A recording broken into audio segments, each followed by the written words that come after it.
माझे वडील रोज 15 किलोमीटर चालायचे, म्हणजे 7.5 किलोमीटर चालत जायचं, 7.5 किलोमीटर चालत यायचं. असं त्यांनी संपूर्ण त्यांचं शिक्षण पूर्ण करून ते पहिल्यांदा पुण्यात आले. आणि आजही आमची गावाशी नाळ जोडलेली आहे, कारण शेतकरी कुटुंब आहे. मी जरी नाटक सिनेमा क्षेत्रात कार्यरत असलो तरी आजही गावाला जाऊन शेती करतो. माझं संपूर्ण कुटुंब, म्हणजे आजही जर मला माझा मूळ व्यवसाय कोणी विचारलं तर मी शेती असंच सांगतो, कारण तीच आमची ओळख आहे. MCOM MBA LLB पर्यंत माझं शिक्षण झालं पुणे विद्यापीठातून. यशवंतराव मोहिते महाविद्यालयाचा मी विद्यार्थी, मग ILS लॉ. हे सगळं शिक्षण घेताना कबड्डी आणि सॉफ्टबॉल या 2 खेळांमध्ये मी राष्ट्रीय खेळाडू, आणि तोच खरा तर माझा पिंड होता.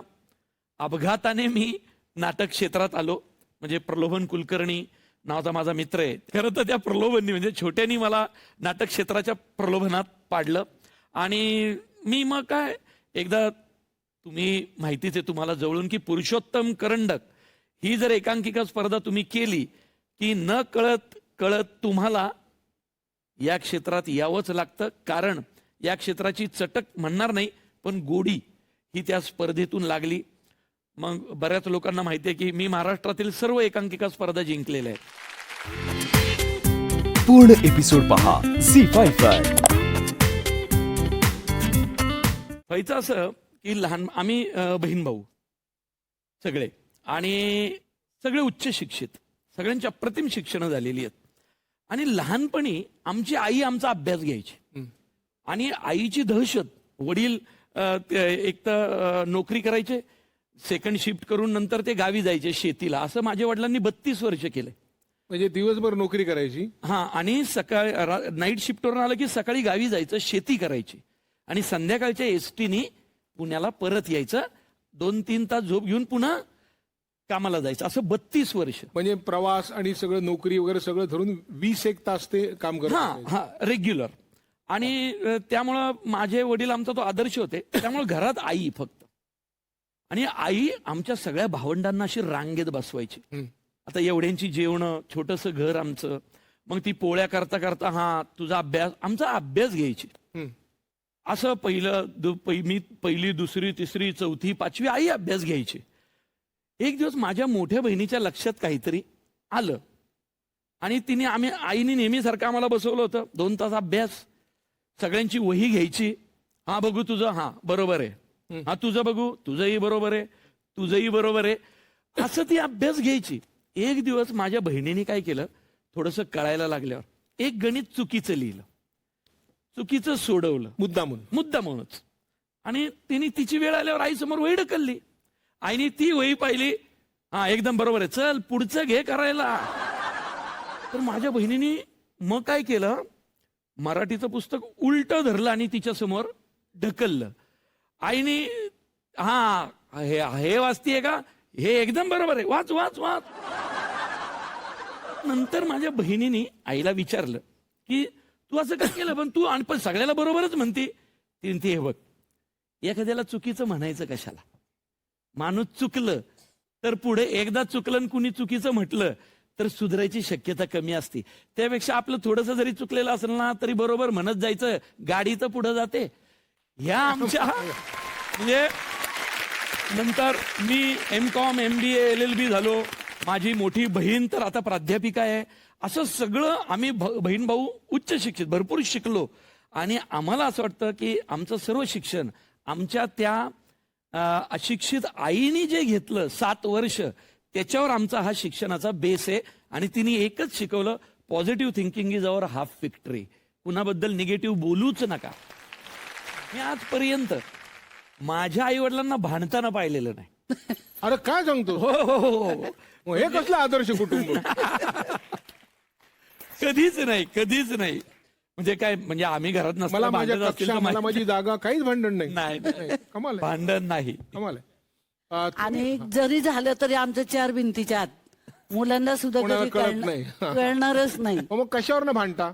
ह्या मुलांवरनं, ह्यांनी अभ्यास नाही केला की हे मला बोलायचे. हा. थोडंफार खेळली पाहिजेत मुलं, नुसत्या अभ्यासाने येडी होतील ना. आणि चाळीत राहतो आपण. वा वा. बाबा तुम्ही शेतकरी होतात पण नोकरी करायचात, एक वाक्य आहे, शेती विकली नाही पाहिजे, राखली पाहिजे. या वाक्याचं मूळ कुठून आलं? तसे पाहिले तर आमचं कुटुंब फार गरीब घराण्यातलं होतं पूर्वीपासूनचं. माझे आजोबा, आता तुम्हाला इथं माहिती होतं पण सायरी म्हणतात, सोयरी.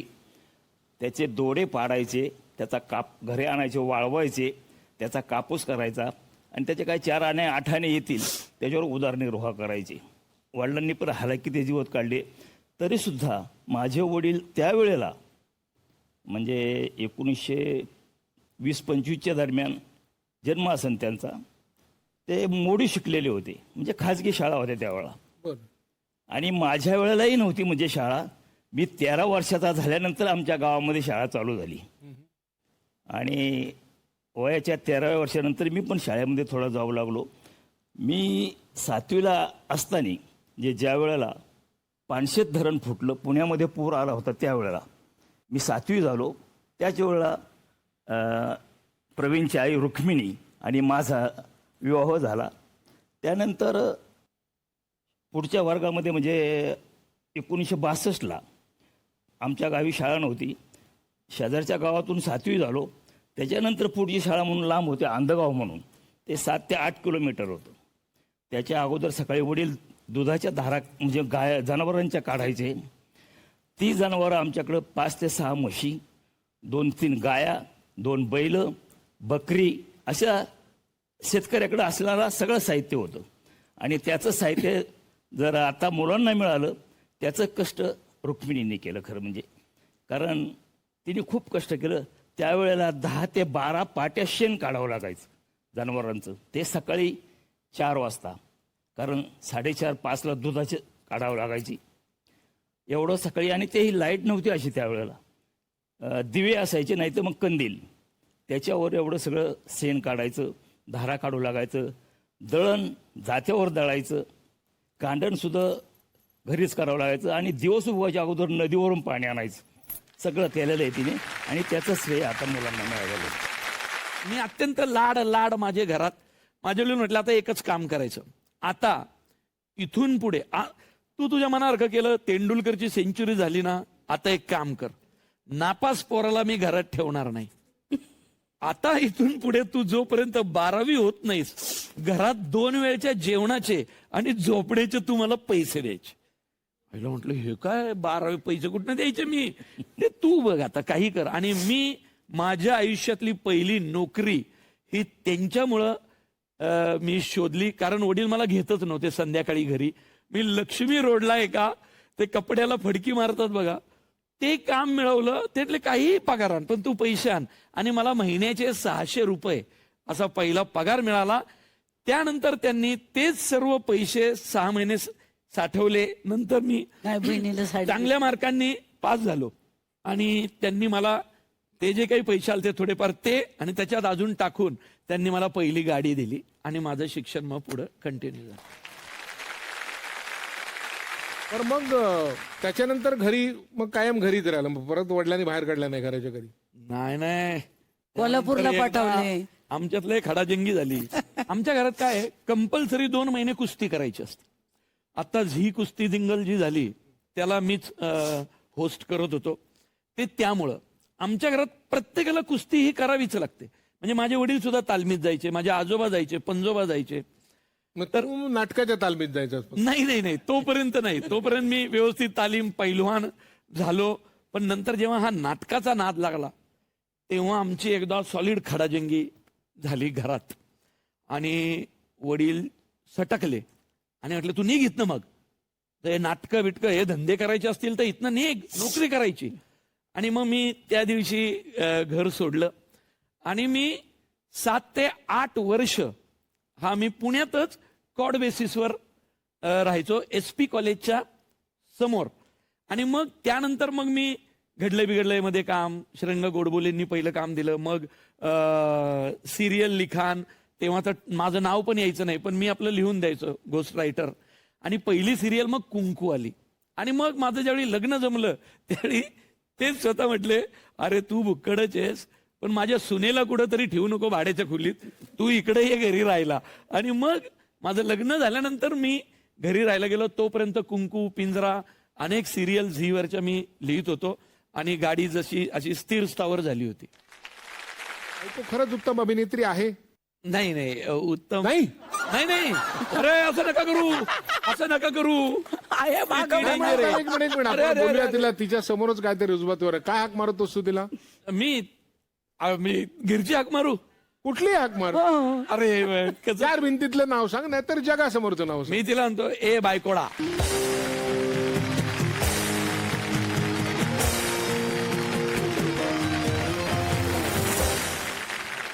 यांच्या मागे कुणी मैत्रिणी नव्हते असं हा म्हणाला, ते त्यावेळेपुरतं मी गृहीत धरलं. बरोबर. ते योग्य आहे का तसं? तेच मी आता म्हणणार होते. मस्त छान एकदम गुडी गुडी एकदम मस्त चाललं होतं. आता मी खरे सांगते सगळे प्रथा. म्हणजे तेच की आईला अरे मी तुझ्यासाठी नाटक लिहिलं. काय कुठलं नाटक लिहिलं सरे? काय जरा नाव काय होतं जरा सांग. सगळं सांग बरं आता. हे कळू दे कशा कशात प्रवीण आहे हा. आता सगळं नीट बोल. कारण असं बोलूनच दयापीठ्या माझ्याशी चांगलं वागतं.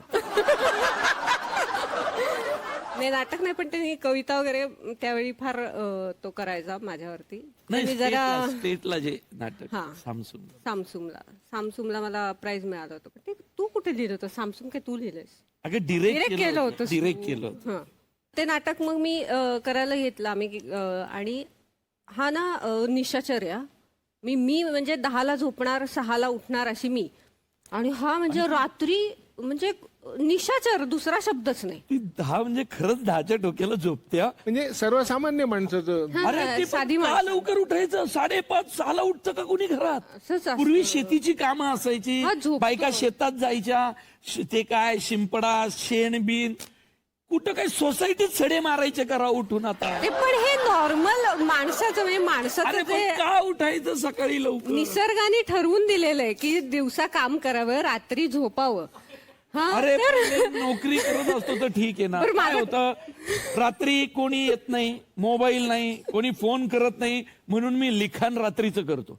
बरं मी रोज 2 तास वाचल्याशिवाय झोपू शकत नाही, म्हणून रात्रीची वेळ मी निवडली. ही उठते तेव्हा मी झोपतो. असं आहे तर म्हणून माणूस वाईट करतो का? हा, पण माझा किस्सा राहिला ना रे, माझं सांगते मी तुला. तर हा निशाचर, तर यांनी ठरवलं रात्रभर प्रॅक्टिस नाटकाची, आणि झाली रात्रभर आम्ही करायला लागलो. 2 वाजले 3 वाजले, झोप कशी आवरणार? बरं सेटवर झोपायचं नाही असा दंडक हे साहेबांचा, आणि मी खूप घाबरायचे. आणि असाच इथे असा बसला होता. इकडे सेटवरती एक बाकडं होतं ज्याला असं खाली म्हणजे टेकायला वगैरे काही नव्हतं, नुसतं असं बसायचं, आणि मी त्याच्यावरती बसले होते. आणि 3 वाजले आणि तो समोरून मला काहीतरी सांगतोय आणि मी ऐकते, आणि माझे डोळे उघडे आणि मी झोपले, डोळे उघडे ठेवण्याच्या भीतीने, आणि झोपले. आणि त्या बाकड्या सकट खाली धडाम. ते जे सगळेजण टपून बसलेत ना, हे एक माझ्यासाठी ना, मला असं वाटतं की ह्या मित्रांपेक्षा ना मला एक सवत परवडली असते. इतके ते माझ्या डोक्यावर बसलेले आहेत. नुसते मित्र, सतत मित्र, मित्रांशिवाय दुसरं जग नाही, आयुष्य नाही, बायको नाही, पोरं नाही, काही नाही, नुसते मित्र. नाही मी खरंच आहे, मी मित्र खूप जास्त जवळचे मला. नाही पण ते म्हणजे गमतीचा भाग आहे. पण खरंच खूप चांगले आहेत. म्हणजे पिट्या वगैरे तर म्हणजे प्रेग्नन्सीत प्रवीणनी कधी माझी एवढी काळजी घेतली नसेल तेवढी पिट्यानी माझी काळजी घेतली. नाही खरंच प्रवीण त्याच्या ह्याच्यात हे असायचं, मला भूक लागलेली असायची, मी त्याला सांगायला गेले त्याचं लक्षही नसायचं. पिट्या मला पहिला म्हणायचं चल तुला पहिलं खायला घालतो मी, तुला भूक पण लागली. तुम्ही समजू शकता हे, कारण ही ज्यावेळी प्रेग्नंट होती त्यावेळी मी 3 सिरियल लिहायचो, आणि 3 सिरियल मध्ये 5 बायका प्रेग्नंट होत्या. त्यामुळं सगळ्यांना माहितीये सिरियल मध्ये जर एखादी बाई प्रेग्नंट झाली की 3-3 वर्ष काही डिलिव्हरी होतच नाही तिची, तिला प्रॉब्लेम येतात. सगळ्यांना माहिती आहे सिरियल मधली हिरोईन प्रेग्नंट होणं म्हणजे काय. त्यामुळं हिला वाटतं हिच्याकडे दुर्लक्ष आलं, पण मी त्यावेळी 5 प्रेग्नन्सी सांभाळत होतो. शेखर पण अगदी म्हणजे लहान बहिणीसारखा अगदी माझे लाड करतो, कौतुक करतो. दया तर कॉलेजमध्येच असल्यापासून आम्ही एकत्र होतो, सिनियर होता मला. तसे सगळेजण चांगले आहेत, पण जरा थोडंसं हा हिच्याकडे दुर्लक्ष होतं यांच्यामुळं. पण सगळ्यात मोठा कानाला खडक आहे तरी त्यातल्या त्यात.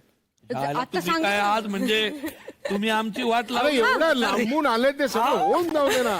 बरं एक शेवटचा बस, खरेदी बिरीला येतो का बरोबर? अच्छे कधीच नाही. आईला काय बोलते पण हा पण मला काय खरेदी करतो? दर महिन्याला खरेदी मीच करतो की सगळी. मी नाही करत. तुझ्यासाठी येतो ना तो. ऐक ना, महाराष्ट्र पिशव्या बिशव्या कोण देते एवढं उचलून? तू नेते का? गप्प बस. मला चक्कर येऊन मी पडले होते तर तू आला नव्हता, विनोद आला होता मला क्रिकेटची मॅच होती त्या दिवशी. मॅच महत्वाची का हिची खरेदी महत्वाची? मग मला एकट्याला सोडून गेली, पडली चक्कर येऊन. मग एक दिवस नको एवढी सूट द्यायला. पण एवढं सगळं खटखट खटखट असून तुमचं पट्ट ही फार गमतीची गोष्ट आहे. हे फक्त संसारातच असू शकतं. अहो ती माझ्या राहू शकत नाही. प्रचंड ती प्रेम. उगी मला त्रास द्यायची म्हणून ती भांडती मायाशी. मला त्याच्या आवडणाऱ्या गोष्टी, एकतर तो निर्व्यसनी आहे याचा मला अत्यंत अभिमान आहे. त्याच्यानंतर प्रवीणचं मला व्यायामाची त्याची असलेली आवड मला प्रचंड आवडते. आता हे सगळं याच्या मागून एखादी न आवडणारी गोष्ट हळूच. हे आधीचं पण हा ते खोटं, ते मैत्रिणी नव्हत्या वगैरे, हा हा हा हा खोटं अरे मैत्रिणी किती आहे? मला मैत्रिणी होते होय. खोटं त्याची रिॲक्शन नाही घेतली, त्याची रिॲक्शन नाही घेतली. काय बोलतीये राव?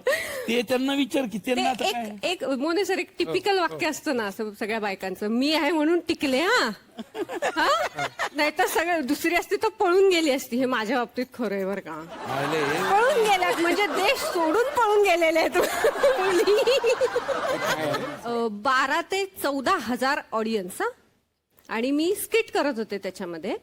आणि मध्यंतरामध्ये सगळ्या कलाकारांची तो ओळख करून देत होता.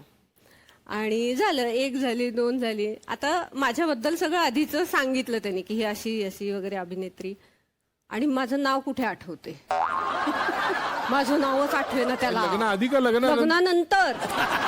लग्नानंतर माझं नावच आठवे ना. बर अजून बोलतोय आणि मी इकडे विंगेत. हा बोल आठव माझं नाव आठव. मी येणारच कसं नाही. केलं? कसं करून दाखव. काय कसं काय झालं सांगू का? नाही तू काय, नाही तू नको सांगूस तू काय. करून दाखव कसं. की आता आता माझी ओळख करून झाली, संजय मोने. आता ही तुझी ओळख आता हा म्हणजे आता तू आहे. आपल्या समोर येत आहे एक अत्यंत अशी गुणी अभिनेत्री, जिनी हे काम केले, ते काम केले, या सिरियल मध्ये त्या सिरियल मध्ये तुम्ही आपण तिला पाहिलेलं आहे. आणि ती माझी बायको पण आहे. तर आता आपण बोलूया.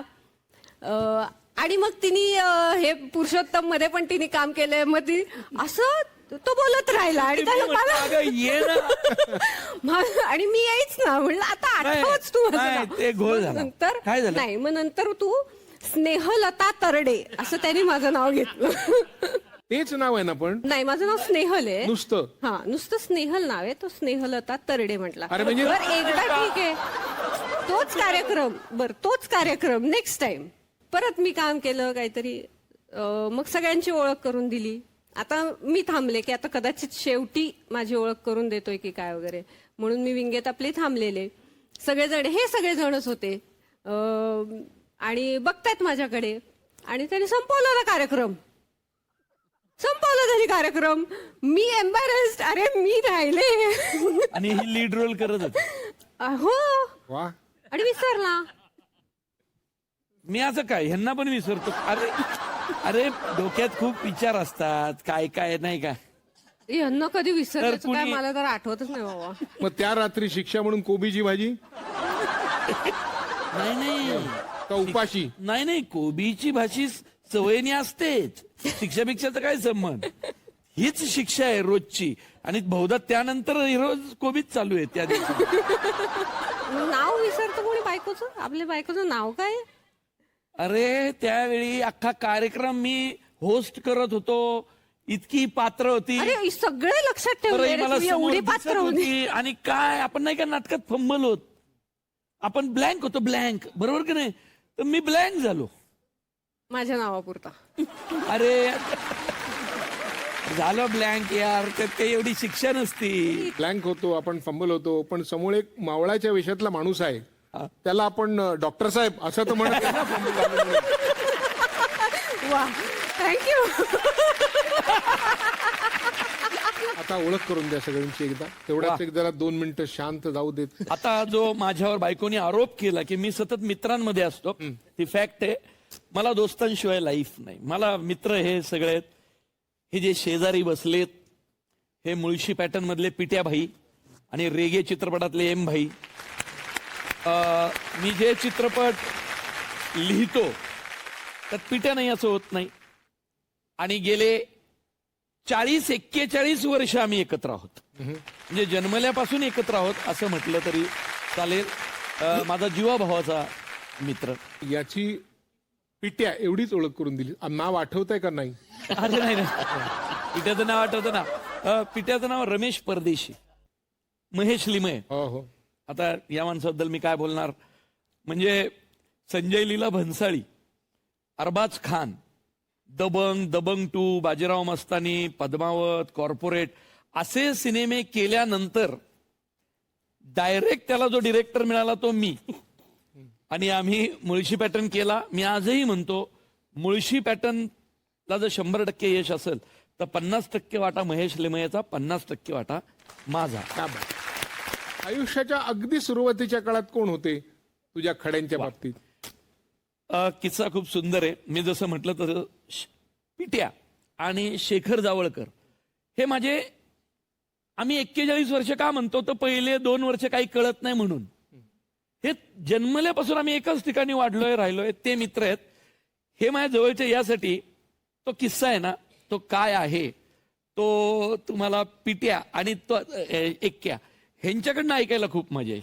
की आमची पहिली आठवण, माझं पहिलं दिग्दर्शक आणि पहिला सिनेमा मी 4थीत दाखवलं होतं आणि यांना गंडवलं होतं. आणि मी 5 पैसे तिकीट लावलं होतं. आणि मी 4थीत असताना 3रीत यांना मी एक सिनेमा दाखवला होता त्याचे मी 5 पैसे घेतले होते दोघांकडून. पिठे सांग ना ते काय होतं. या क्षेत्रात हा येणार हे तेव्हाच ठरलं होतं. म्हणजे मी 3रीत होतो, हा 4थीत आणि हा 5वीत. कारण 1-1 वर्षांचं आमच्यामध्ये अंतर. हा काय करायचा माहितीये का, आमच्याकडे एक कन्स्ट्रक्शन चालू होतं बिल्डिंगचं. परफेक्ट अपार्टमेंट मला वाटतं त्याचं नाव. हो. तिथे एक वॉचमन राहायचा. त्याची 2 मुलं होती, एक अभिजित आणि बाप्प्या नावाचा, म्हणजे बाप्पू. आणि हे आम्ही त्याचे पहिले प्रेक्षक. तिथे एक सिमेंटची टाकी होती. आता ती सिमेंटची टाकी पाणी भरण्यासाठी असायची. तिला एक चौकोनी असं दार असायचं नाही का, त्याच्यातून आत नाही जायचं, पाणी टाकण्यासाठी मोठं असं. आणि या बाजूला नळ लावण्यासाठी एक होल होतं. तर ह्याची क्रिएटिव्हिटी तेव्हाची बघा. म्हणजे आता हे मुळशी पॅटर्न आणि देऊळबंद या सिनेमांनी हे सगळं सिद्ध केलं. मी काही वेगळं सांगण्याची गरज नाही. पण क्रिएटिव्हिटी बरं का काय, तेव्हा फिल्म यायच्या. जर का त्या काळात जर कोणाला माहिती असेल तर नाही का त्या फिल्म यायच्या. म्हणजे त्यांना माहिती लक्षात आहे, हा. हा म्हणजे त्या बऱ्याचशा सगळ्यांसाठी जुन्या- सांगतो बऱ्याचशा प्रेक्षकांना. जुन्या आमच्या याच्यातले की चित्रपट फिल्म असायचे दिग्दर्शकांचे असे चित्रपटातले, हा असं. आणि त्याचे तुकडे तुकडे मिळायचे. हा काय करायचा, ते सलग फिल्म आहेत ना, ह्याची क्रिएटिव्हिटी बघा. आरसा, आता सनलाईट, म्हणजे तो सनलाईट त्या आरशावरती यायचा आणि तो त्या होलमधून आतमध्ये नाही पास करायचा. त्यांनी ते शोध लावला होता की तो बरोबर असा जातो आतमध्ये आणि तिथे उजेड पडायचा. असा उजेड पाडायला एक जण बाहेर मग ते धरून आरसा आणि प्रेक्षक आत टाकीत शिरायचं. एक तिथं हवा नाही, काही नाही, काही नाही. जो मला 5 पैसे देईल हा तो आत. त्यालाच मी त्या बोळातून आत पाठवा. बरं आत टाकीमध्ये गुडघाभर पाणी, हे गुडघाभर पाण्यात असे बसायचे असं. आणि त्या उजेडामुळे तिथं हे लाईट पडायचा. ज्यांनी हे धरलेलं होतं त्यांनी 5 पैसे दिले नव्हते, त्यामुळे त्याला बाहेर तुझं ते काम. सिनेमा आणि नाही मग तो. मी आतमध्ये जाऊन ते जे होल होतं त्यातनं लाईट पास व्हायचा, त्याच्यासमोर ती फिल्म धरायचो आणि मग ते दिसायचं चित्र. आणि मी कॉमेंट, ते डायलॉग मी म्हणायचो. एक एक प्रसंग जायचा. अमिताभ बच्चन काय बोलला, धर्मेंद्र काय बोलला, असे हे दोघं माझे पहिले प्रेक्षक. आता कानाला खडा वगैरे म्हणजे हेच सगळे जे बोलतात तेच आहे खरं तर. असं विसरणं वगैरे आता हे रेग्युलर झालं आमच्यासाठी. तो विसरणं आम्ही समजून घेतो आता की तो विसरला असेल कदाचित. त्यांनी ना मला फसवले 2-3 वेळेला. देऊळबंद सिनेमामध्ये त्यांनी मला सांगितलं की तू तो रिक्षावाल्याचा रोल करतोस कन्फर्म. आणि मग त्यांनी गद्दारी केली माझ्याशी की रोल डेव्हलप झाला, भारी वाला. तो म्हणला अरे जरा प्रॉब्लेम काय झालाय, स्नेहल त्या रिक्षावाल्याची बायको करते, तर तू तिचा नवरा जरा आत्ता मला वाटते नको, म्हणजे मीच आहे आणि मी दिग्दर्शक आहे तर तो हक्क माझ्याकडे. मी आता तिचा रिअल लाईफ मध्ये नवरा तर मीच करतो. मग अशी फसवणूक करू नये नटाची कुठल्या. हा त्यांनी तोच कानाला खडा आहे. आणि आत्ताही त्यांनी मला बरेचदा फसवलं असं की तुला चांगला काम देतो म्हणून काम देत नाही वगैरे, किंवा आता मुळशी पॅटर्न मध्ये म्हटलं तू नाण्याबाईचा रोल कर, आणि त्यांनी स्वतःच केला. मग मी त्याला त्याची एकदा गंमत केली होती, ती सांगण्यात मला जास्त इंटरेस्ट आहे. आमचा लीड ऍक्टरचा जरा प्रॉब्लेम होत होता, म्हणजे की अरे यार आपल्याला आर्टिस्ट चांगला असा कॅलिबरचा शोधतोय, आपण करूयात काहीतरी प्रयत्न. खूप प्रोसेस चालू होती, की ऑडिशन चालू होत्या आणि त्याच्या डोक्यात खूप गोष्टी येत होत्या, त्यामुळे ते सगळ्या वर्क करून पाहत होता. तर गाडीवरनं येताना मी त्याला असं म्हटलं की अरे तो राहुल्या नावाचं जे कॅरेक्टर आहे ना, ते मला तर असं वाटतं की तूच आहेस, म्हणजे जो लीड रोल आहे तो तूच करावास असं मला फार वाटतं नेहमी. तर तो अर्ध्या तासाच्या प्रवासात कन्व्हिन्स झाला होता जवळजवळ ऑफिसपर्यंत. अरे आई शपथ. तो म्हटला ऐक ना, तुला खरं वाटतं का मी करू शकतो तो? अरे म्हटलं तू ते लिहिलंच तुझ्या पॉईंट ऑफ व्ह्यू ना, म्हणजे तुझ्यासाठीच लिहिलं असं मला फील होतो. तर त्यांनी मला शिवाय दिलं ऑफिसच्या दारात, तू परत येऊ नको माझ्या ऑफिसला, तू काहीतरी सांगतोस मला. पण प्रवीण, त्या दिवशी तू संध्याकाळी मला फोन केलेलास, अरे राहुल्या मी करू का? अरे तो ऑलमोस्ट कन्व्हिन्स होता, म्हणजे उपाय मी मस्करी नाही करत, त्याला वाटू लागलं होतं की तो 22 वर्षाचा आहे. तुझा जो आदर्श होता एकांकिकांच्या दिग्दर्शनातला, त्याची तुझी ओळख कधीची, भेट कधीची, तुझे त्याच्या बाबतीत, त्याचे तुझ्या बाबतीत काय कानाला खडे आहेत? ऍक्च्युली मी जास्त क्लोज आलो पव्याच्या ते रायामुळे, कारण राया आणि मी अनेक वर्ष एकत्र एक्सपेरिमेंटल थिएटर करत होतो. आणि राया आणि पव्या खूप दरम्यान मी एक्सपेरिमेंटल थिएटर आणि बाकी माझं वेगळं सुरू झालं, आणि यांच्या अमॅटर ऍक्टिव्हिटीज चालू होत्या, आणि रायाच्या तोंडून प्रचंड कौतुक पव्याचं मी ऐकत होतो. आणि साधारण कबड्डी किंवा क्रिकेटच्या टुर्नामेंट्स असतात ना, तसा हा कधीही भेटला तरी टुर्नामेंटला यायचा. ती टुर्नामेंट फक्त एका स्पर्धेची असायची. तर मी म्हणायचो अरे काय चाललंय का, हा कबड्डी प्लेअर आहे का लेखक दिग्दर्शक आहे? हा सारखं कुठलं तरी एक सॅक अडकून आज उमरज, मग नगर, मग औरंगाबाद, मग नाशिक, चालूच ऑल ओव्हर महाराष्ट्र. म्हणलं अरे काय रे हा, खतरनाक आहे हा. पण नाही उपया, तो फार येडा आहे, तू एकदा भेट आणि हेन तेन असं करत असताना पहिलं त्याचं एक फिल्म त्यांनी लिहिली होती फुटबॉल नावाची, मला माहिती आहे त्याप्रमाणे. आणि रायाच्या ऑफिसवर आम्ही तिघच होतो आणि ती वाचली, आणि मी प्रेमात पडलो पव्याच्या. तेव्हापासून आम्ही जास्त जवळ यायला सुरुवात झाली. तर अशी ती आमची पहिली ओळख होती, आणि मग नंतर मग रायामुळेच मग संपर्कात येत गेलो. आणि मला पव्याच्या बाबतीत बोलायचं झालं तर मी फक्त एवढंच म्हणेन की काही बाबतीत आपण म्हणतो ना, ये मॉडेल में ये ऐसा ही आता है, तर पव्या हा तसा आहे, ये मॉडेल में ये ऐसा ही आता है, याची रिप्लेसमेंट नाही होऊ. दुसरा आणखीन एक कानाला खडा याच्या बाबतीत, म्हणजे याच्या मित्रांनी सांगितलेला मला किस्सा आहे, तो मला फारच इंटरेस्टिंग वाटतो. तो एक्स्ट्रॉर्डिनरी ब्रिलियंट आहे. त्याला एकतर कुठल्याही इन्सिडेंटची एक तारीख लक्षात असते. म्हणजे अरे आपण ते रायाच्याकडे हो ते 27 जून 2005 तारीख लक्षात अशी लक्षात. बरं, त्याचा एक विचित्र रेफरन्स असतो, म्हणजे तो विसरतो वगैरे, ह्या सगळ्या अंधश्रद्धा आहेत. त्याची अफाट मेमरी आहे. आणि म्हणजे आता कसं आहे ना की 15 ऑगस्ट असेल, मी समजू शकतो की 15 ऑगस्ट, 26 जानेवारी, 1 जानेवारी काहीतरी एक महत्वाच्या आहेत. याला अशी ऑड तारीख लक्षात असते की हा ते रायाच्या 27 जूनला संध्याकाळी आपण हे केलं होतं करेक्ट, कारण की दुपारी मी पिठ्याच्या घरी मटण फ्राय सॉलिड खाल्लं होतं. मी हे काय आठवण्याचं हे गेले आहे. कित्येक वर्ष मी डायरी लिहितो. मी गेले 35 वर्ष झालं डायरी लिहितो, आणि 35 वर्षात काय झालं कुठल्या दिवशी या प्रत्येक दिवसाची आणि गोष्टीची माझ्याकडे नोंद असते. नाही बरोबर आहे, पण त्याचं म्हणणंही बरोबर आहे की भारताने जेव्हा पहिल्यांदा उपग्रह उडवला तो कधी, तर मी पहिल्यांदा जेव्हा ऑमलेट केलं होतं तेव्हा. मला तेच म्हणायचं आहे. तो ऑमलेट करणं वेगळी गोष्ट, आणि उपग्रह एक्झॅक्टली. वा वा अशी काहीतरी प्रचंड हे असते. तर स्नेहल हे सगळं तो विसरतो, तो विसराळू आहे वगैरे, ह्या भूलताप आहेत. त्याची अचाट मेमरी आहे. मला कळलं आता की आमची अॅनिव्हर्सरी तो का विसरतो, कारण त्या लग्नाच्या दिवशी ना त्यांनी नॉनव्हेज खाल्लं होतं ना, ऑमलेट बनवलं होतं, त्यामुळे तो लक्षात कसं ठेवणार. किंवा उपग्रह सोडला गेला नव्हता. प्रश्न तुला मी विचारू, त्याला 2 पर्याय आहेत, आणि त्यातलं एकच उत्तर द्यायचं. आवडतं काम अभिनय का दिग्दर्शन? दिग्दर्शन. दुसरं आवडतं कामच दिग्दर्शन का लेखन? लेखन. एकांकिका की मालिका? एकांकिका. एकांकिका की सिनेमा? सिनेमा. आवडता अभिनेता? उपेंद्र लिमये की सुबोध भावे? उपेंद्र लिमये. आवडता चित्रपट? रेगे का देऊळ बंद?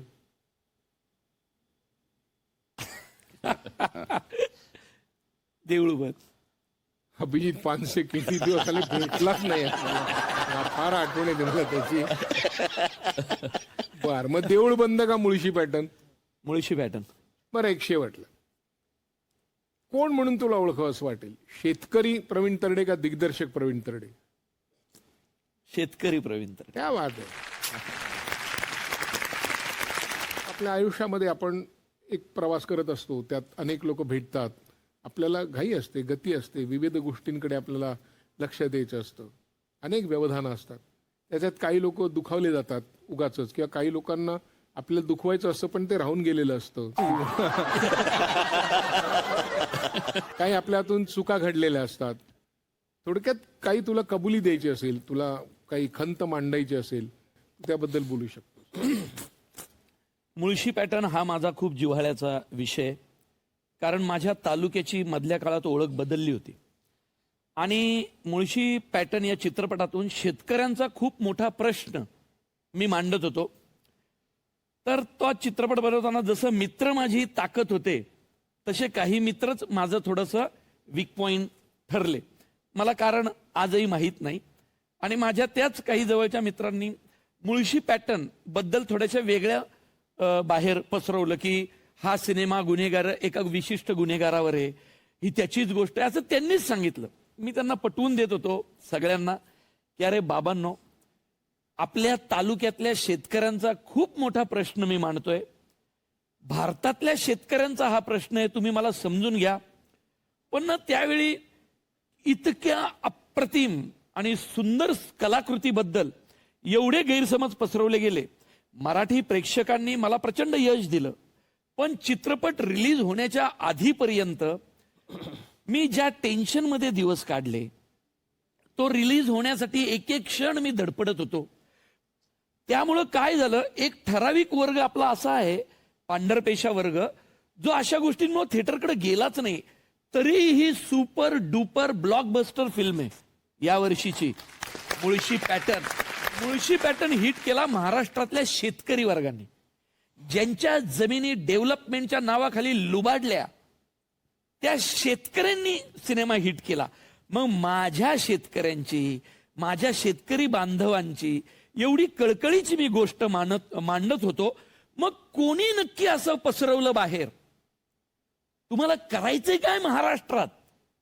इतका चांगला विषय तुम्हाला लोकांपर्यंत पोचू द्यायचा आहे की नाही? त्यामुळे ज्या ज्या शक्तींनी, म्हणजे हे सगळे मित्र त्यात होरपळलेले आहेत, हे जे समोर बसलेत ते आणि माझी बायको, आम्ही खूप होरपळले गेलेलो आहे त्या प्रकरणात की नक्की तुम्हाला काय साध्य करायचं होतं. मग आज एवढा यशस्वी का? आज एवढी बक्षिसं मुळशी पॅटर्नला का? आज एवढा करोडो रुपयांचा धंदा झाला का? कारण त्या गोष्टीत दम होता. आणि मी माझ्या मातीचा प्रश्न मांडला, त्या प्रश्नावर लोकांनी प्रेम केलं. मग ज्या शक्ती त्या चित्रपटाला बदनाम करण्यासाठी, एका चांगल्या शेतकऱ्यांच्या विषयाला समाजापर्यंत पोहोचूच नये म्हणून दिवस रात्र झटत होत्या हो. आज मुळशी पॅटर्न शेतकऱ्यांचा प्रश्न मांडला, शेतकऱ्यांची पोरं पिक्चर पाहायला आली. डेव्हलपमेंटच्या नावाखाली सरकारने जमिनी लुबाडून घेतल्या 90-92च्या काळात, त्या लुबाडल्या म्हणून शेतकऱ्यांची पोरं गुन्हेगार झाली. त्यांना हातात तलवारी, कोयत्या आणि बंदुका घ्यायला तुम्ही सिस्टीमनी भाग पाडलं. काय म्हणजे नक्की काय साध्य करायचं होतं? का मुळशी पॅटर्न सारखे सिनेमेच बनवायचे नाहीत?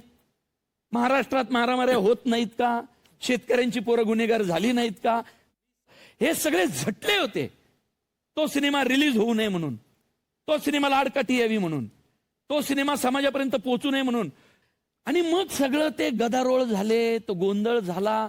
पण माझ्या चित्रपटाला अस्सल मातीचा वास होता. माझा चित्रपट शेतकऱ्याच्या पोरांसाठी होता.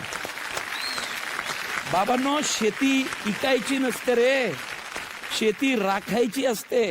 हा मी महाराष्ट्रातल्या शेतकऱ्यांना मंत्र दिलेला आहे. तुम्हाला माहित नाही असेल कुणाला म्हणून सांगतो, मुळशी पॅटर्न नंतर शेतकऱ्यांनी ठरलेले व्यवहार जमिनीचे बंद केले आणि सांगितलं पुढच्या 7 पिढ्या शेतीच करणार. मगाशी जेव्हा तुला प्रश्न विचारला प्रवीण, की दिग्दर्शक प्रवीण तरडे का शेतकरी प्रवीण तरडे, तेव्हा तू इतकाही वेळ न घेता शेतकरी प्रवीण तरडे असं उत्तर दिलंस. मग त्याच ह्याच्यात तुला विचारतो मी, की तुला शेतकऱ्याचं भविष्य काय दिसतं? माझ्यावर विश्वास ठेवा, येत्या काही वर्षात भारतातला सर्वात श्रीमंत व्यावसायिक हा शेतकरी असेल. फक्त माझ्या शेतकरी बांधवांनी जरा पेशन्स ठेवायचे, कारण जग सगळ्या बाजूनी ग्लोबलाइज होईल आणि उभं राहील, पण त्या मातीतनं जे हिरवं उगवून येतं ना, ते खाल्ल्याशिवाय त्या ग्लोबलायझेशनचं पोट भरणार नाहीये. त्यामुळं महाराष्ट्रातल्या शेतकऱ्यांनी चला शेतकरी आपण शेतकरी जो काळ्या दगडातून हिरवं उगवतो तो आत्महत्या कशी काय करू शकतो? शेतकऱ्यांनी आत्महत्या करायची नाही, पेशन्स ठेवायचे, आणि ज्या दगडातून तुम्ही हिरवं उगवता ना तो दगड फोडून पाणी काढायला शिका. शेतकऱ्यांनो, येणारा काळ आपला आहे, शेतकऱ्यांच्या पोरांचा आहे, म्हणून शेतकऱ्याच्या प्रत्येक पोराने ऍग्रिकल्चरला जाऊन ऍडमिशन घ्यावं. मी सुद्धा पेरिशेबल प्रोडक्ट मध्ये जे काम करायचो, मी शेतीचाच ह्याच्यात काम करायचो, आणि आता सिनेमात आलोय तर मी सिनेमात सुद्धा शेतकरीच उगवून दाखवणार प्रत्येक सिनेमात. तुला विषय सुचला की भान राहत नाही, पण खरं आहे ते, त्याच्या मागे प्रामाणिक तुझी तळमळ दिसते. खरंच एक वेगळ्या पद्धतीची भेट तुला द्यायची आहे. आता तुझ्या बोलण्यात जे जाणवलं की तू आजच्या शेतकऱ्यांच्या स्थितीबद्दल फार तळमळीने बोललास, आणि थोडक्यात अगदी सांगायचं तर आपल्या मातेशी इमान राखा असं तू म्हणालास. हा सुद्धा संदेश इतरांपर्यंत पोचावा म्हणून आम्ही आमच्यातर्फे एक ओली माती तुला देतोय. तुझ्या डोक्यातल्या सुपीक कल्पना तू त्यात टाकाव्यास, आणि सगळीकडे तुला ते काळ्यातनं हिरवगार करायचं होतं, तो अख्खा भारत हिरवागार व्हावा आणि त्याची सुरुवात तू करावीस. या हेतूने एक छोटीशी भेट.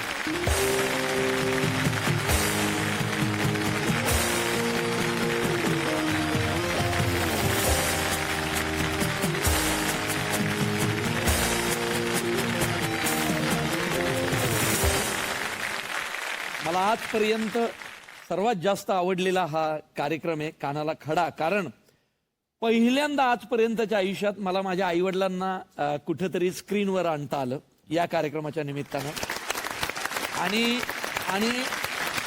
पहिल्यांदा खरंच कान टोचण्याची गरज असती. ली आणि उप्या, तुम्ही दोघांनी सांगितलेल्या गोष्टी मी कधीच विसरणार नाही. मी दोन्ही गोष्टी लक्षात ठेवेल.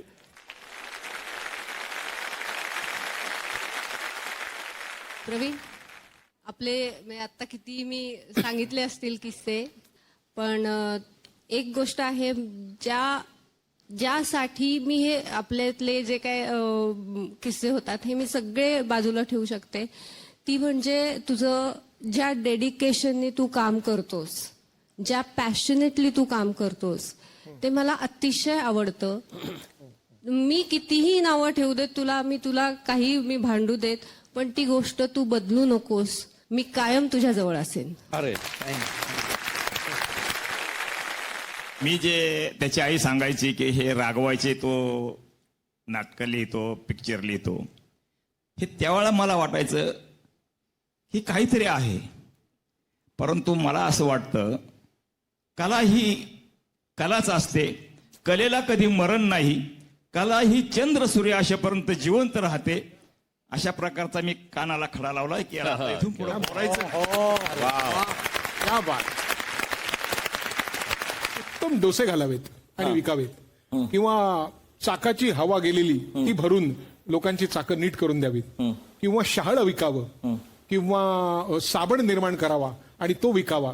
यातलं काय व्हायचं होतं? नाही, अशासाठी विचारतोय की प्रत्येक माणसाला विचारलं की तुला काय व्हावं असं वाटत होतं लहानपणी, तर त्याचा सध्याचा व्यवसाय असतो ना, त्यातलं त्याला काही व्हायचं नसतं. म्हणून म्हटलं याच्यापैकी काय तुला व्हायचं होतं? मला लहानपणी ना सायकलचं खूप फॅसिनेशन होतं. त्यावेळी मला ना ज्या माणसाचं सायकलचं दुकान आहे तो मला असा खूप श्रीमंत माणूस वाटायचा. कारण त्याच्याकडे 15-20 सायकली असायच्या आणि तो सगळ्यांना सायकली भाड्याने द्यायच्या. तर मला अगदी लहान असताना वाटायचं माझं सायकलचं दुकान असावं. हे किती वर्षापर्यंत वाटत राहिलं? नाही मला वाटतं 3-4 वर्षामध्ये ते सगळं गेलं. कारण मी पाहत होतो की त्यावेळी पंपाने हवा बघायचं. हं. तर मी एकसारखं त्या माणसाला पाहायचं की तो ज्या पंपाने हवा भरायचा म्हटलं मला हे जमणार नाही. तर त्याचवेळी ते स्वप्न तेव्हाच तिथे थांबलं. आणि मग जीवनात चित्रकला आली आणि त्यावेळी मग सगळंच बदललं पुढे. त्यावेळेला राहायचंस कुठे तू? मी माझा जन्म प्रभादेवीचं ते देऊळ आहे देवीचं, त्याच्या समोर चाळ होती पेडणेकरवाडी, तिथे राहायचो. त्यानंतर आदर्श नगरला गेलो, तिथे 6वीपर्यंत होतो आणि 7वीला मग डोंबिवलीमध्ये आलो. मग अगदी लग्नापर्यंत डोंबिवलीलाच होतो. घरी कोण कोण आता तुझ्या? घरी माझे बाबा आई, मला 2 भाऊ आहेत मोठे, त्याचे नाव पण बरोबर आहेत, राजेंद्र आणि महेंद्र. माझी बहीण वैशाली, तिचं लग्न झालं, तिला एक मुलगा आहे जो आता हाँगकाँगला असतो. आणि 2 भाऊ, 1 बहीण, आई बाबा, वहिनी आणि 2 भावांचे मिसेस सगळे घरी आहेत. डोंबिवलीला राहतात माझे आई बाबा. आणि माझा मोठा भाऊ म्हणजे अजून रिक्षा चालवतो तो. म्हणजे बऱ्याच जण असं वाटतं की माझं कुटुंब काय असेल वगैरे, पण माझं कुटुंब अत्यंत साधं आहे. माझे बाबाही एकदम साधे आहेत. माझा भाऊ म्हणजे बऱ्याचदा असं झालं ना, जेव्हा नटरंग रिलीज झाला त्यावेळी भावाच्या रिक्षामध्ये ते डेक असतो ना, तो डेक, त्याच्यामध्ये नटरंगची गाणी तो लावायचा आणि मागे बसलेली माणसं सांगायची ते अप्सरा आली लाव किंवा वाजले की बागा लाव. त्या भाऊ सांगायचा हे माझ्या भावाचा सिनेमा आहे हा, आणि त्यांना खोटं वाटायचं की काय सांगतोस, तुझा भाऊ रवीजा तुझा भाऊ आहे का? म्हणजे हो माझा सख्खा भाऊ आहे म्हणून. तर माझा भाऊ इतका साधा आहे. अजून तो डोंबिवलीत, तुम्ही कधी डोंबिवली पूर्वेला गेलात तर माझा भाऊ तिथे अजून रिक्षा चालवतो. आणि खूप जणांना खोटं वाटतं. माझा मधला भाऊ एका कंपनीत काम करतो आणि मीच आय डोंट नो, पण समहाव मला लहानपणापासून असं वाटायचं की काहीतरी आपण वेगळं करू, या सगळ्यातनं बाहेर पडू आणि काहीतरी छान. आमच्या अख्ख्या फॅमिलीमध्ये लांब कुटुंबात कोणीही या क्षेत्रामधलं नाहीये, म्हणजे कोणीच नाही. मग कुठला काही संबंध नाही. म्हणजे ऍडव्हर्टायझिंग नाही, सिनेमा नाही, म्हणजे मनोरंजनचं काहीच. आमचे सगळे बेसिकली बाबांचे अख्खे नातेवाईक मिल वर्कर होते, सगळे टेक्सटाईल मिलमध्ये काम करायचे. मी सुद्धा काही महिने त्यात काम केलं होतं. पण सगळे आमच्या घरी सगळे मिल वर्कर असल्यामुळे आमच्या घरी कोणाचा संबंध नाही, अजूनही नाही. म्हणजे अजूनही मी क्षेत्रामध्ये आहे, पण माझ्या फॅमिलीतलं लांबपर्यंत या क्षेत्रात कोणीही नाहीये. मग कसं काय इकडे जावंच वाटलं, यावंच वाटलं? ऍक्च्युली माझी चित्रकला म्हणजे चित्रकला चांगली होती. आणि आमच्या ज्या टीचर होत्या शाळेतल्या डोंबिवलीच्या, त्या म्हणाल्या की एक जे स्कूल ऑफ आर्ट नावाची एक गोष्ट असते, एक कॉलेज असतं, ज्या कॉलेजमध्ये तू जाऊन तिथे चित्रकला अजून छान शिकवतात. तर मनात पहिला प्रश्न आला की मग त्याने पैसे मिळतात का? तर म्हणाले हो, एक ॲडव्हर्टायझिंग म्हणून जाहिरात एक अख्खं जग आहे, तिथे तुला नोकरी मिळू शकते. कारण बाबांचा एक माझ्यावर विश्वास होता की हा एक त्यातल्या त्यात काहीतरी करेल, कारण मला त्यातल्या त्यात बरे मार्क मिळायचे. पण झालं असं होतं की त्यांना असं वाटलं की मी सायन्स करावं, कारण त्यावेळी असं हे होतं ना, सायन्स, आर्ट्स किंवा कॉमर्स, पण जो थोडा हुशार त्याने सायन्स करावं, म्हणजे पुढे जाऊन तुम्हाला बरेच चॉईस मिळतात. पण त्यावेळी मी ऐकलं वडिलांचं 10वी नंतर, आणि मी 2 वर्ष सायन्स पेंढावळ कॉलेज डोंबिवलीमध्ये होतो. पण खरं सांगतो मला त्यातलं काहीही कळलं नाही. तर मी कधी रमलोच नाही आणि मी 12वीला एक्झामला बसलोच नाही. 12वीला एक्झामला बसलो नाही आणि वडिलांनी ऑलमोस्ट घरातनं बाहेर काढलं. आणि वडील म्हणाले ह्यापुढे तुला मी एकही पैसा तुला देणार नाही, तुझे पैसे तू कमव. आणि मी अजून माझ्या वडिलांना धन्यवाद म्हणतो, त्यांनी जर ही स्टेप नसती उचलली तर कदाचित मी आज वेगळा असतो. 3:30ला सुटायचं, त्यावेळी मग काम करायचं छोटं मोठं. माझे मित्र चांगले होते आणि ते रंग, म्हणजे मला आठवतं की सुकलेल्या रंगात पाणी टाकून तेच रंग पुन्हा वापरायचे. नवे रंग खूप उशिरा मिळायचे असे. पण जे सगळे मुलं मस्त होती ते सगळे एकमेकांना मदत करायची.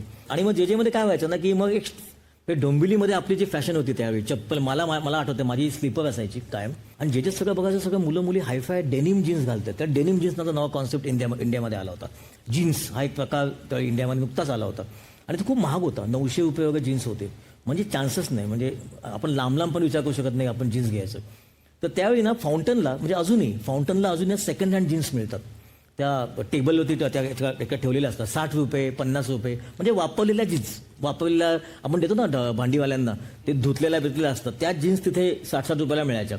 तर मला अजूनही आठवतं, मी, महेश लिमय, आम्ही त्या जीन्स घ्यायचो विकत आणि त्या जीन्स आम्ही घालायचो कॉलेजमध्ये. आणि त्या जीन्स घालून मग त्या फॅशनेबल मुली म्हणायच्या, हो my god, such mind blowing jeans, what a colour, faded and all, कहाँ से लेके आया? आम्ही सांगतो माझी मावशी अमेरिकेला राहते, ती पाठवतो. नुकत्या वयात येणाऱ्या किंवा नुकत्या वयात आलेल्या मुलांचं प्रेम आणि त्याच्यावर फार गमतीदार असं एक तुझे खास रवी जाधव स्पर्श असतो त्याला. आता ती जी चाळीतली सगळी जी बिलिंदर पात्र ही तू स्वतः त्यातला एक आणि अशी तू निर्माण केलेली आहे. मग ही जी प्राजूची वगैरे गोष्ट आहे, ह्याच्यामध्ये तुझा भाग किती स्वतः आणि इथून किती आणि इथून किती? नाही, इथून पण खूप आहे ऍक्च्युली. कारण म्हणजे माझी बायको मेघना जी आहे ती अत्यंत एज्युकेटेड फॅमिलीतली आहे आणि जे वडील खूप शिकलेले आहेत, भाऊ खूप उत्तम आहे आणि ती माझ्या मित्राची बहीण होती. म्हणजे मोनिश तिचा भाऊ माझा मित्र होता आणि मोनिशला मी डान्स शिकवायचो. म्हणजे मी तेही करायचो. एका काळात माझे स्वतःचे डान्स क्लास होते खूप आधी, इसवी सन काळात. आणि मी ब्रेक डान्स करायचो. आणि 8वी 9वी 10वीला असताना माझे लांब केस होते, हातामध्ये गंडा होता एवढा, अशी बलून बॅगी घालायचो, कानात डूल होते, क्रॉस वगैरे, असं सगळं त्यावेळी होतं. तर त्यावेळी मी एकदा मोनिशला डान्स शिकवत होतो. आता मोनिशला डान्स शिकवता एक दिवस मी मेघनाला पाहिलं पहिल्यांदा आणि मनात पहिलं आलं की शक्यच नाही. म्हणजे आवडली होती पण काही होऊच शकत नाही, कारण आम्ही फाटके स्लीपर घातलेले, हाफ पॅन्ट घालून रस्त्यावरती कॉर्नर नाक्यावरती कटिंगच्या पेत उभे असणारे आणि मेघना म्हणजे अत्यंत एज्युकेटेड. तर पहिल्या मनात विचारलं की नाही असं काही होणार नाही वगैरे. पण नंतर जसं JJ-मध्ये ॲडमिशन मिळालं 95ला, JJ-मध्ये ॲडमिशन मिळालं मला, तेव्हा मला थोडा कॉन्फिडन्स वाढला की म्हटलं आपण थोडं आता विचारलं पाहिजे किंवा प्रपोज केलं पाहिजे असं. पण त्याच्या आधी खूप मेहनत केली. त्याच्या आधी मी त्यांच्या घरी जाऊन दरवर्षी गणपती डेकोरेशन करायचो, कारण मी चित्रकार ना, त्यामुळे मग ते थर्माकोल लाटून त्याचं कमळ करायचं, असं सगळं मी सगळं केलंय व्यवस्थित. त्यांच्या घरी जायचो, गणपती डेकोरेशन करायचो वगैरे. त्याचे आईवडील मला ओळखायला लागले, पण बाकी असं काय माहित म्हणजे गनिमी कावा सुद्धा त्यात ते हळूहळू म्हणजे डान्स येत होता, हे सगळं चालू होतं, गनिमी कावा होता, सगळंच होतं. सगळं हळूहळू सुरू झालं होतं. बरं, आता मेघनाला प्रपोज करायचं म्हणजे मी माझी भाषा थोडी सुधारली पहिली गोष्ट म्हणजे. कारण आमच्यात कॉन्ट्रास्ट खूप. मी कोकणातला, चिपळूण, संगमेश्वर, मेघा खानदेशामधली. त्यांच्या गावी गझल बिचल असे ऐकायचे, आमच्या गावी नवीन पोपट वगैरे ऐकायचे. तर कम्प्लीट कॉन्ट्रास्ट. आणि त्यामुळे मी थोडी माझी भाषा गझल ऐकायला सुरुवात केली, आंधीची गाणी मी ऐकायला सुरुवात केली. कमी असं ऐकलं तिच्या घरी आंधी, इजाजत अशी गाणी ऐकली जायची. ते माझ्या घरी असं काही नव्हतं. माझ्या घरी मडक्यामध्ये असा भावाने स्पीकर लावलेला, डुम टुक असा आवाज याचा.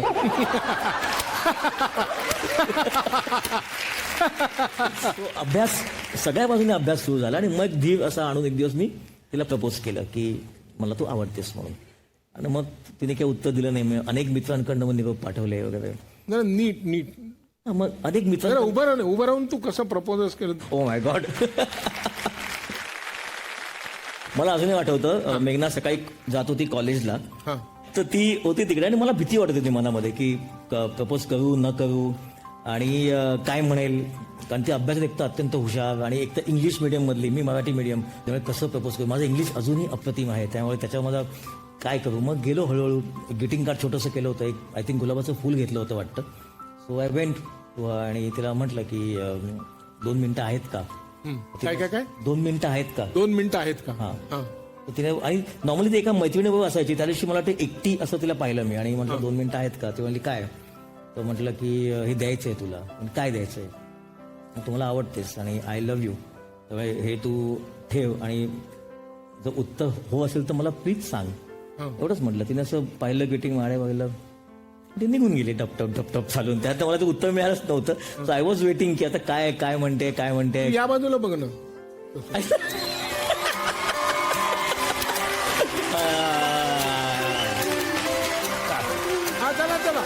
चला आता आपलं लग्न वगैरे तू हो म्हणालीस, मग पुढे लग्न होणार सगळं ठीक आहे. पण जर कोणी असं फ्लॅशबॅक मध्ये गेलं आणि मग लक्षात आलं की अरे 3 मार्क मिळाले होते आपल्या नवऱ्याला आणि 3 मार्क मिळवणारा माणूस आपला नवरा, असं नाही कधी वाटलं? नाही, ऍक्च्युली जेव्हा त्याला मी पहिल्यांदा भेटलेले तेव्हा मला अजिबात आवडला नव्हता. म्हणजे मी मोनिशला पण म्हणायची की तू ना ह्याच्यापासून लांब राहा, ह्याला घरी आणायचं नाही. आणि जेव्हा ते डान्स प्रॅक्टिस वगैरे सुरू असायची म्हटलं हे असली मुलं माझ्या घरी नको आहेत मला नाही. पण हळूहळू जसं रवीला मी ओळखत गेले तेव्हा मला सगळ्यात जास्त आवडलेली गोष्ट होती त्याचं पॅशन. म्हणजे ते डान्स असू दे, नाहीतर ते काय गणपतीचं डेकोरेशन असू दे किंवा त्याचं पेंटिंग्स असू दे, तो इतकं पॅशनेटली करायचा. म्हणजे अजूनही तसंच आहे. म्हणजे तर त्याला आजूबाजूला काय चाललंय ना ह्याचं काय म्हणजे घेणं देणंच नसायचं. आपलं काम आणि आपण, म्हणजे आपण म्हणतो ना काही फर्स्ट इम्प्रेशन नेहमी परफेक्ट असतं असं नाही. आपल्याला हळूहळू माणसं कळायला लागतात. तर तसं 1-1.5 वर्षानंतर मला लक्षात आलं की रवी म्हणजे बराच वेगळा आहे. जे मी बघते तसं नाही आहे. खूप इमोशनल, सेन्सिटिव्ह. बरं, त्याने ते गुलाबाचं फुल असलेलं दिलं आणि मग हो नाही म्हण काय ते सांग, त्याला साधारण किती वेळ घेतलास तू? 10-15 दिवस खरंच मी घेतले कारण आय वॉज नॉट शुअर मी 11वी म्हणजे जस्ट 12वी चालू झालेली माझी खूप अर्ली होतं सगळं आणि असं आहे की दोघं पण खूप कमिटेड आहे आणि मला लक्षात आलं एक 10-12 दिवसात की हे सिरियस आहे म्हणजे उगाच असं ग्रीटिंग देऊन काहीतरी प्रपोज करून मला फिरवून मग सोडून देण्यासारखं नाहीये म्हणजे ही वॉज व्हेरी कमिटेड आणि ज्या पद्धतीने त्याचा अप्रोच होता त्यांनी मला कुठे फोर्स नाही केलं 10-15 दिवसात असं काही नाही केलं फक्त त्याची दाढी वाढली होती तेव्हा मजनूसारखी वाढली होती ही स्टाईल आहे तेव्हा ती माझ्या उत्तराच्या वाट बघण्यामध्ये वाढली होती आणि खूप असा विस्कटलेला होता म्हटलं हा अजून विस्कटाच्या आधी आपण त्याला हो म्हणूया. लग्नाच्या आधी मेघाच्या वडिलांनी असं मेघाचे वडील जेव्हा ते लोक मुंबईला आले राहायला आई वडील तर ते खूप वेगळ्या भाड्यांच्या घरामध्ये राहिले होते बिफोर त्यांनी स्वतःचं घर घ्यायच्या आधी. तर मेघाच्या वडिलांची अशी अट होती की I am okay with your relationship पण तू जर लग्न करायचं असेल तर तुला स्वतःचा फ्लॅट घ्यावा लागेल. तर लग्नाच्या आधी आम्ही दोघांनी स्वतःचा पहिला फ्लॅट घेतला. कुठे? डोंबिवली स्टेशनपासून 7 किलोमीटरवरती दावडी नावाचं गाव आहे. दावडी नावाचं गाव आहे. डोंबिवली कल्याण हायवेच्या पलीकडे. तिथे आम्ही दोघांनी एक छोटासा 1 BHK घेतला त्यावेळी आणि आम्ही दोघांनी ठरवलं की आपण घेऊया आणि इट वॉज डिफिकल्ट म्हणजे आम्ही तरी लोन पण आम्हाला मिळत नव्हतं ना. आम्ही दोघे स्कूटरवरनं कुठे कुठे फिरायचो आणि आमच्या घरातलं अख्खं सामान आम्ही स्कूटरवरनं आणलं होतं. आम्ही दोघेच म्हणजे मग अमुक गोष्ट आणायची मग ती हवी असं छोटं छोटं करून आम्ही लग्नाच्या आधी आमचं स्वतःचं एक पहिलं घर घेतलं आणि आम्ही खूप दोघे तेव्हा यंग होतो म्हणजे आता जी मुलं बघतो त्या एज मधली. केवढ्याला घेतलं ते घर? 3,75,000. आणि तेव्हा काय उत्पन्न होतं तुमचं? 5,500-6,000 साधारण हसण्यात मला अंदाज आला. आणि त्याचा हप्ता होता 4,500. हो आणि मी काही जे काही कॉम्प्युटरचे क्लासेस वगैरे घ्यायची तेव्हा ते त्याचं जे काही यायचं मेगा कॉम्प्युटरचे क्लास घ्यायची मेगा एका स्कूलमध्ये टीचर म्हणून लागली. त्यानंतर ते आपण ते कॉन्ट्रॅक्ट हे करतो ना अग्रीमेंट्स करतो ना बिल्डर लोकांचे ते डोंबिवलीमध्ये कसं ते झेरॉक्स आणि असं त्या दुकान त्यात तिथे कॉन्ट्रॅक्ट टाईप करायची हे सगळं आम्ही त्या काळात केलं. ऍक्च्युली सगळ्यात फनी गोष्ट काय होती की माझं ड्रीम होतं अभ्यास करून एकतर बँकेत मॅनेजर किंवा उच्च पोस्टवर किंवा कंपनीत CEO म्हणजे ह्याच्या पलीकडे काहीच असे हे माझे ड्रीम हे होते. कमीत कमी हे कमीत कमी म्हणजे जे आपल्याला जास्तीत जास्त वाटतं ते कमीत त्या मार्गानेच सगळा प्रयत्न चाललेला खूप अभ्यास खूप हे मग कॉलेज BCom झाल्यावर CS व्हायचं हे व्हायचं ते आणि नंतर रवी आणि माझं लग्न झालं तर असं लक्षात आलं की नाही हे आपल्याला थोडंसं कुठेतरी नाही जमणार आहे कारण खूप जबाबदाऱ्या आल्या फटाफट. घर घेतल्यावरच आपल्यावर बऱ्याच जबाबदाऱ्या येतात आणि रवीला ती गोष्ट कुठेतरी खटकत होती की हिचं ड्रीम काहीतरी वेगळं होतं आणि दिग्दर्शन करता करता हळू अभिनय करायचा हे तू पण ही प्रेरणा कोण? गुरुदत्त, विजयानंद, राजा परांजपे हे कोणाकडनं? चांगलं व्यवस्थित आता उत्तम सगळं जाहिरातपट चाललेले आहेत. एक सिनेमा केला चांगला तो गाजला पुढे सगळं ते सगळं आता उत्तम दिग्दर्शन चाललंय तर काही लोक बिचारे काम करतायत दिग्दर्शकाचं ऐकतायत तर आपलं चाललंय तर एक त्यांच्या पोटावर पाय द्यायचा अभिनय करायचा हे काय काय वेगळ्या कल्पना काय आहेत?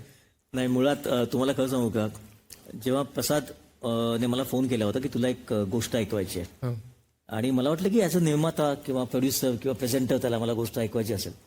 ऑफिसला आला तरी मला संपूर्ण गोष्ट ऐकवली आणि कच्चा लिंबूची आणि मला प्रचंड आवडली आणि मी म्हटलं की मी काय म्हणून ह्यात इन्व्हॉल्व्ह होऊ. म्हटलं यू टेल मी एनिथिंग.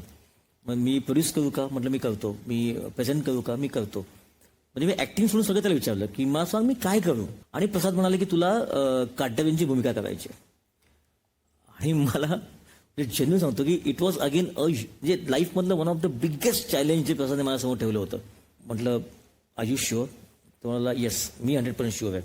मी तरी म्हटलं मला 15 दिवस वेळ ते मी विचार करतो. माझ्या मनात मूळ विचार असा होता की माझं काम समजा लोकांना आवडलं नाही तर त्याचा परिणाम प्रसादच्या पहिल्या कामावर व्हायला नको कारण तो माझा खूप जवळचा खूप क्लोज मित्र आहे माझा. त्यामुळे असं त्याचा सिनेमा पहिला उत्तमच व्हायला हवा. तर त्याला मी पुन्हा फोन केला म्हणजे मी हा फिल्म नक्की मी प्रेझेंट मी करतो ह्याचं कॅम्पेन मी करू का.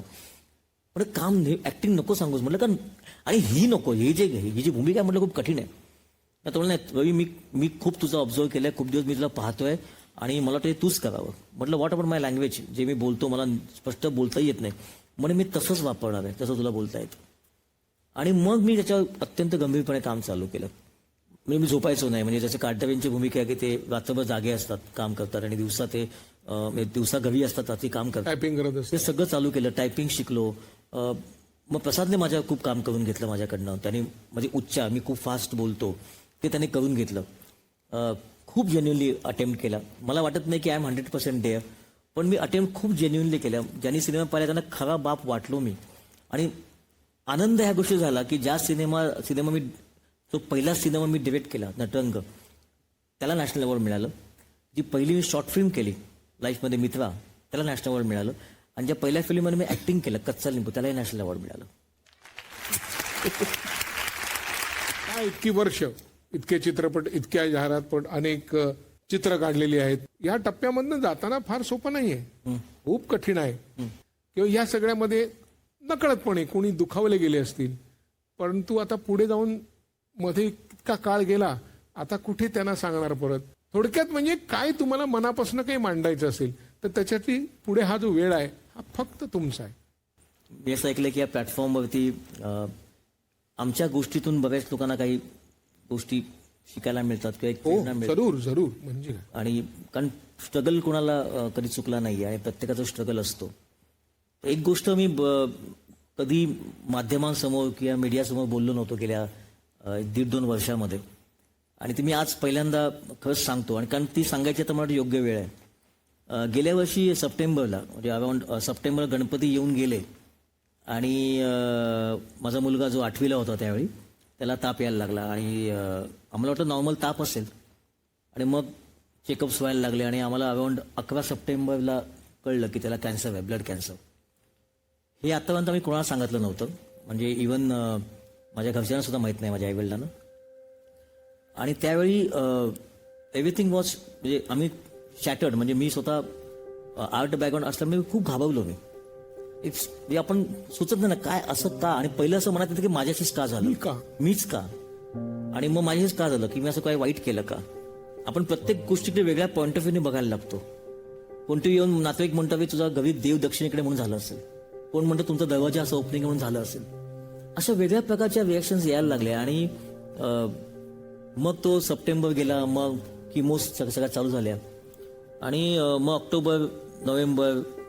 ऑक्टोबर एंडला I think second chemo round संपला. आणि तेव्हा सुद्धा काही फरक नव्हता पडला त्या पर्सेंटेजमध्ये कॅन्सरच्या. आणि त्यावेळी नेमकं ते इफीचं चालू झालं होतं. आणि त्यावेळी इतका तो टाइम इतका हे होता ना, डेंजर किंवा वाईट टाईप म्हणू शकतो आपण आयुष्यामध्ये. त्यावेळी मला एक गोष्ट जाणवली की मी या गोष्टींना खूप घाबरतो. जरी तुम्ही मला एक धाडसी सिनेमा करणारा दिग्दर्शक म्हणत असाल तरी या गोष्टींना मी घाबरतो. मी हॉस्पिटलला प्रचंड घाबरतो. मला अजूनही हॉस्पिटल किंवा असं काय झालं तर मला भीती वाटते. जेव्हा कळलं त्याच्या दुसऱ्या दिवशी मी रवीला म्हटलं की त्या दिवशीचं जे काही रडून बिडून झालं, बस आता हे झालं, संपलं. ह्याच्यानंतर आपल्याला काही रडायचं नाही ना, हरायचं नाही. म्हटलं आतापर्यंत आपण इतक्या लढाया जिंकल्यात, म्हटलं हे काही नाहीये. आणि म्हटलं माझा मुलगा फायटर आहे, जर मी त्याला एनकरेज केलं तर हिल फाईट एनिथिंग. ह्याच्यावर मी अंशला फक्त एवढंच म्हटलेलं की तू मला काही प्रश्न नाही विचारायचे, you have to trust me. I am the only person, मी एकटी आहे जिला तू ट्रस्ट करायचंय. आणि कोणी पण तुला काही सांगायला आलं तर फक्त एवढंच बोलायचंय की आय ट्रस्ट माय मदर आणि what ever she will do best for me. आणि त्या मुलांनी शेवटपर्यंत पूर्ण 6 महिने सगळी ट्रीटमेंट होईपर्यंत त्यांनी मला एकही प्रश्न नाही विचारला की तू मला हे इंजेक्शन का देते, एवढं हार्डशिपमधनं का मला जायला लागतंय, एवढी भयंकर ट्रीटमेंट मी का करतेस माझ्यासाठी. तो फक्त मला विचारायचं की तू यू आर ओके ना. म्हणजे डॉक्टर पण त्याला विचारायला आले की आज तुला आता ही टेस्ट करायची, ह्याच्याने तुला दुखेल, त्रास होईल. तो फक्त माझ्याकडे बघायचा, इज इट राईट, ओके मी करीन. आणि त्यांनी त्या पद्धतीने फाईट केलं. आणि म्हणजे मी सगळ्यांना हेच सांगेल की एवढी पॉझिटिव्हिटी जी आम्ही फक्त एकमेकांशी डोळ्यांनी बोलायचो काही काही वेळेला, तर ती जी पॉझिटिव्हिटी आपण पास करतो पेशंट्सला किंवा त्यांच्याकडनं जी आपल्याला येते ती आपल्याला हिंमत देते हे सगळं हे सगळे संकट पार करण्यासाठी. म्हणजे हे काही नाहीये, कॅन्सर म्हणा किंवा कॅन्सरपेक्षा भयंकर आजार आहेत या जगामध्ये. प्रत्येक गोष्टी उपचार आहे, प्रत्येक गोष्टीवर उपचार आहे. सायन्स इतकं पुढे गेलंय. फक्त द ओनली थिंग जी आपल्याला लागते ती आहे हिंमत. पूर्ण एपिसोड पहा झी5 वर.